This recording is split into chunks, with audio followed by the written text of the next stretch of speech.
Hi, Vishakha. Hello, Chris. It's so nice to see you. I wish And we had a gin and tonic. I know it's not every Friday morning we get to just talk about genetic health. No, no, it isn't at all. So I sent you, just the topics, and I think I've gone from the sort of beginning to the end, not to the end, to the current day.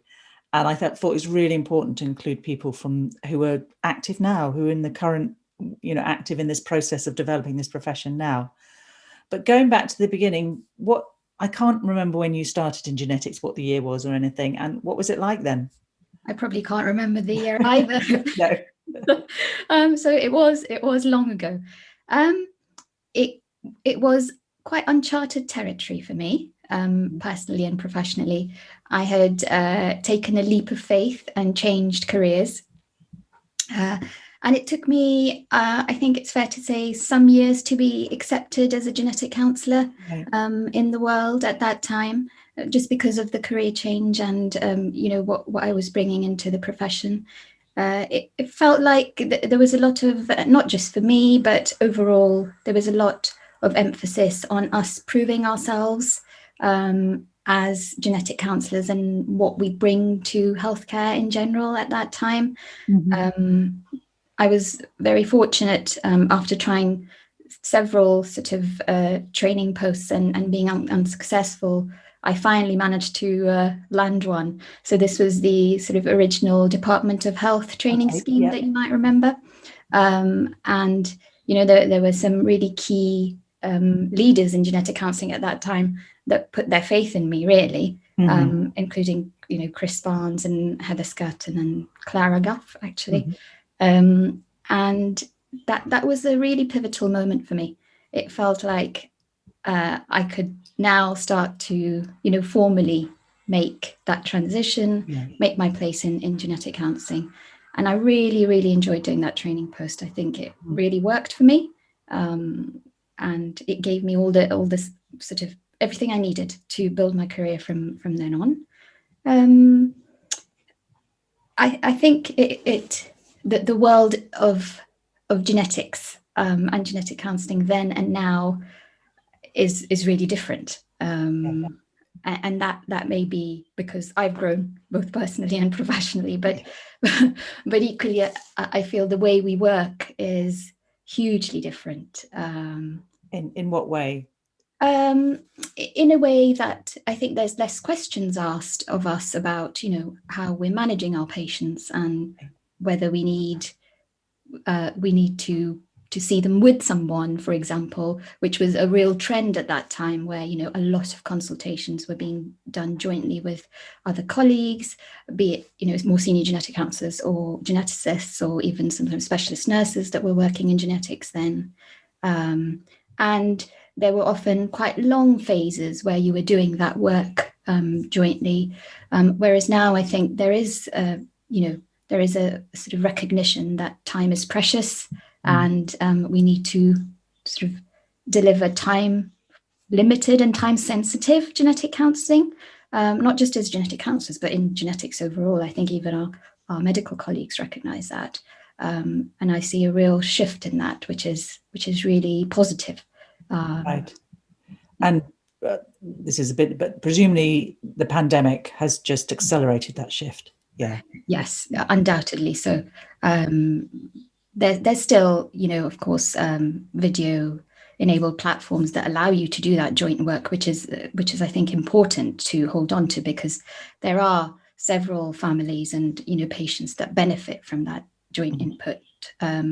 But yes, we can connect with our patients in a way that we weren't able to before, and I think it's hugely important to do that, particularly if we want to be inclusive in the field and really to mold ourselves to enable more people to access us as genetic counsellors. Yeah. Yeah. For you, what were maybe we go to people first. Who were the important people for you in you said about your personal development, but also in the professional development of genetic counselling? Yeah, I was thinking about this one actually this morning, and there there's so many. I think everyone I've come across has given me something that I've really learned from and benefited from. Even those that you might have a different style to, or might have a difference of opinion with, but I've really learned from everybody. But the ones that really stick out for me are, I think, initially Angus Clark, who's not a genetic counsellor, but an eminent geneticist, Heather and Clara, because they were the three key people who enabled me to, enter into the masters and get the right sort of skill set and training, bring it all together for me. And then I think alongside, I think I mentioned, sort of Chris Barnes and Diana Scotcher at that time, who were really pivotal in that training scheme. Yes. And they were always there in the background as sort of, people you could go to. Holding you. Yes. Yeah. And that was really comforting for me, because there were times where I was feeling a bit lost. I didn't really know whether it was appropriate to ask certain questions. So it was good to have those. And then I think later on in my career, Sheila Goff. Oh yes. If you remember her, yeah. Sheila, yes. Yeah. I met her when I was going through professional registration. So she was my assessor. And you remember back in the day, we used to interview everybody.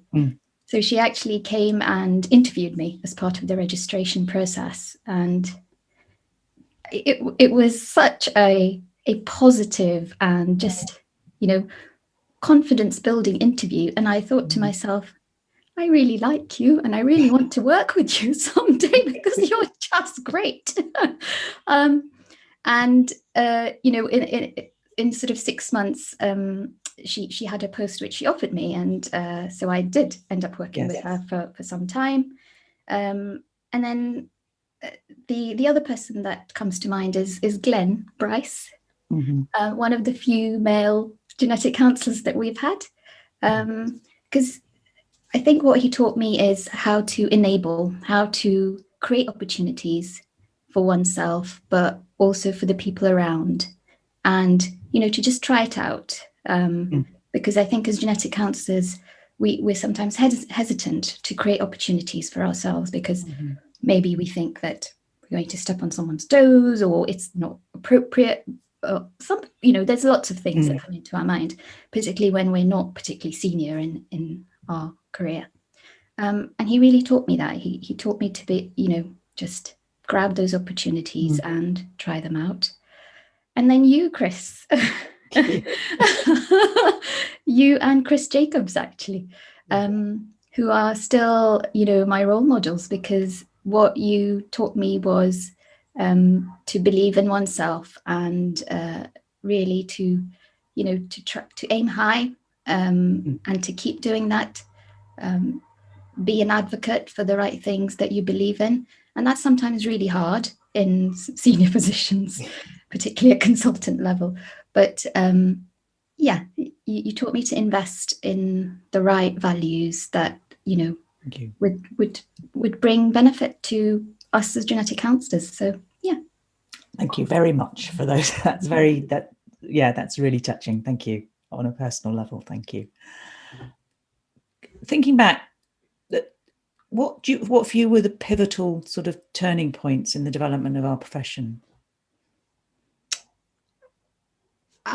For me, I think they have sort of come more recently, because I was not as involved at a national level during my first few years in genetic counselling.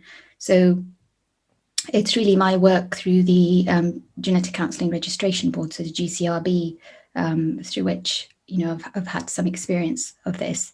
And one of the pivotal moments, and I still remember that photo of Diana Scotcher, getting the GCRB under the umbrella of the Professional Standards Authority, the PSA, and holding that certificate. And yes, and that's always stuck with me, because I feel that was a really key achievement for all of us as a profession, but particularly as a register of accredited sort of, genetic counsellors that had all met a particular standard, which was really advocating for that patient safety element.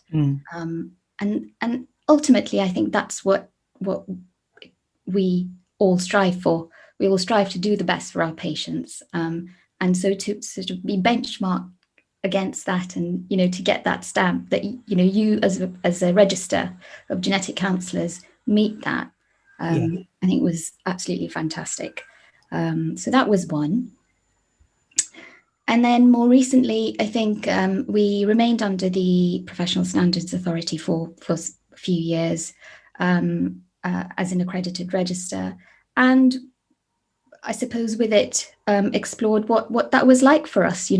There were some clear advantages to being under them directly as an accredited register.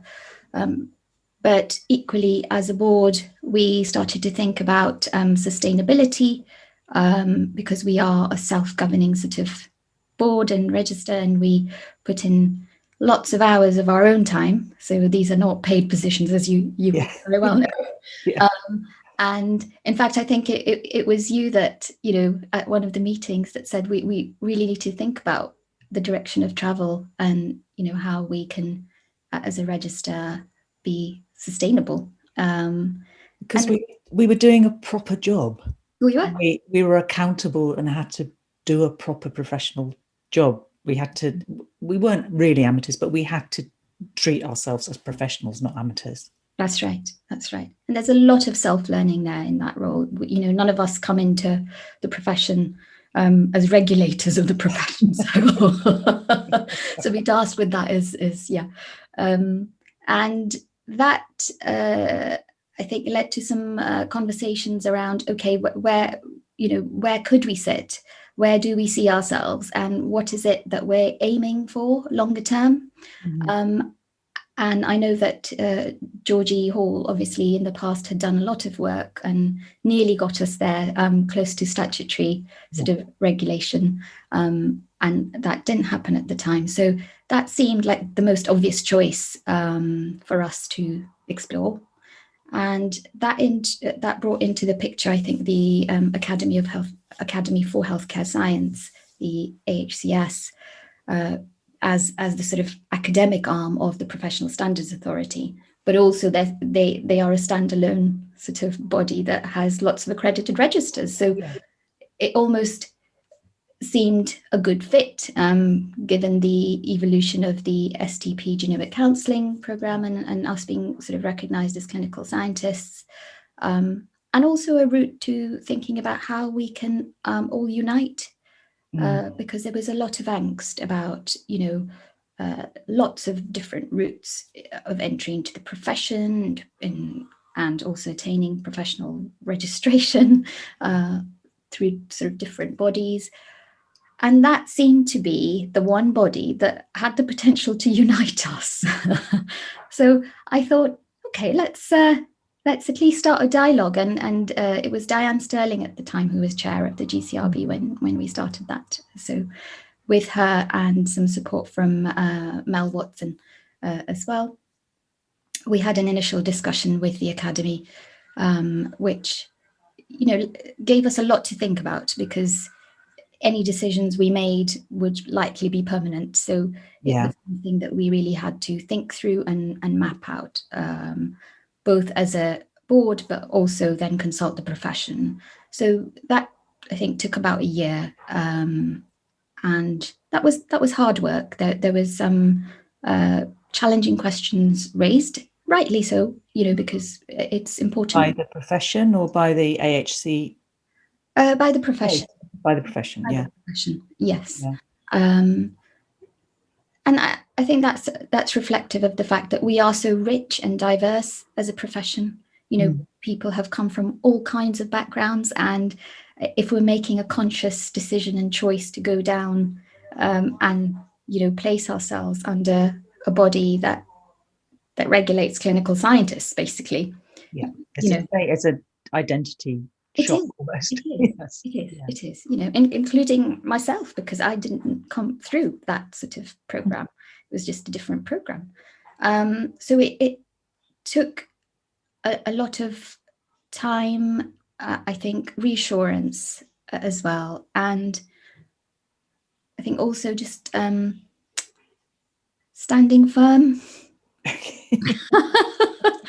Because there is never a perfect option, and I think ultimately, you know, we as a profession have to choose what looks like the best fit, and I think that's what we've done.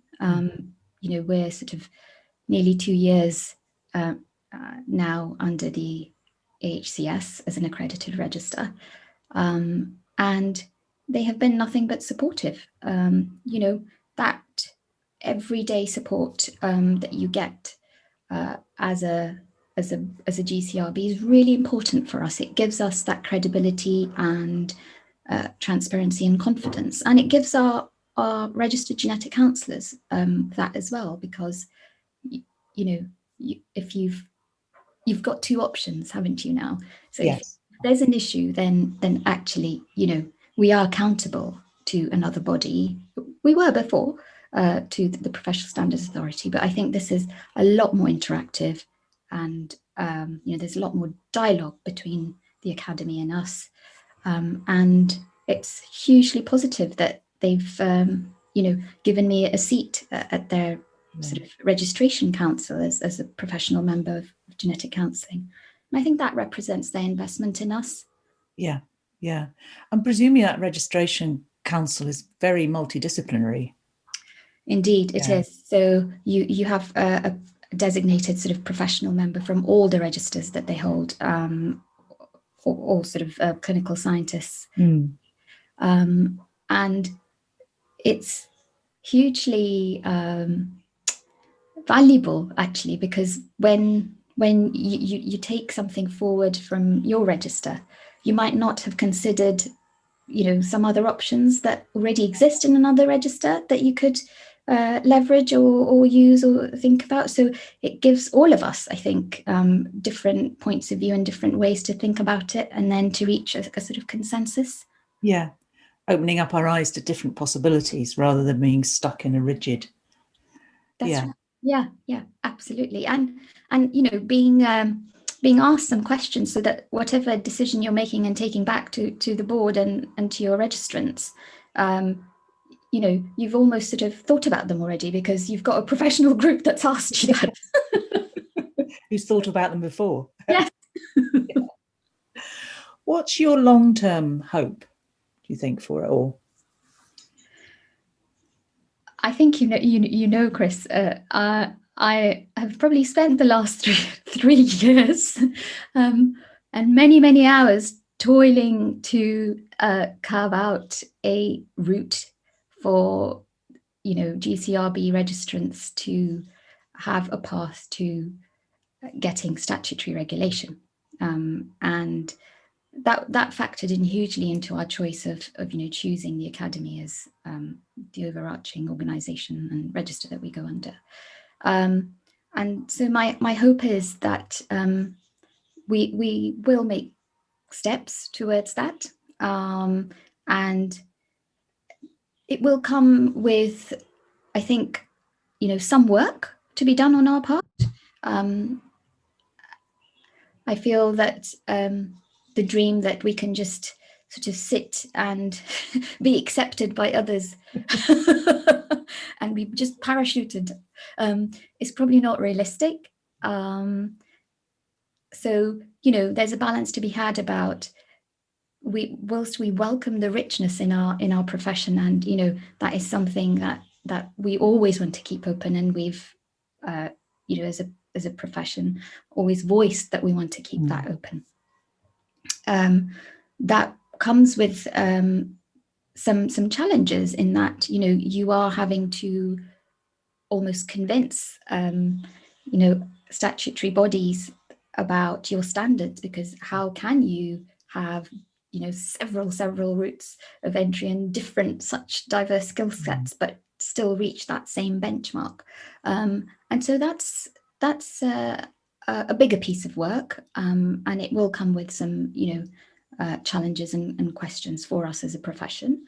But equally, I feel that it's not unsurmountable, because our standards are high and they have been upheld over a long time. And I think that's been recognised. So I think we've got a lot going for us, and I'm hopeful that we'll get there. Yeah, brilliant. Well, you very efficiently, as I expected, because efficiency is your middle name, brought us up to date. But is there anything else you wanted to say, or that we've got so much material, I think, but this film is an incredible resource as well that people will be able to use and listen to. So is there anything else you wanted, any other points you wanted to make or get over? Or I don't think so. Have I not mentioned anything that you think I should, and then I can? No, you've just been brilliant. It's just been very efficient, bringing me up to the present day, and also it's awful, all these wonderful people that you knew and then you forget about, and then you mentioned Sheila. I mean, she was just amazing. Oh, I mean, I'm still. I didn't know her well, but I thought she was amazing, like you did. Yeah. I'm still, not regularly, but I'm still in contact with her, because she's truly just inspirational, just a very good human being. Yes. Yeah.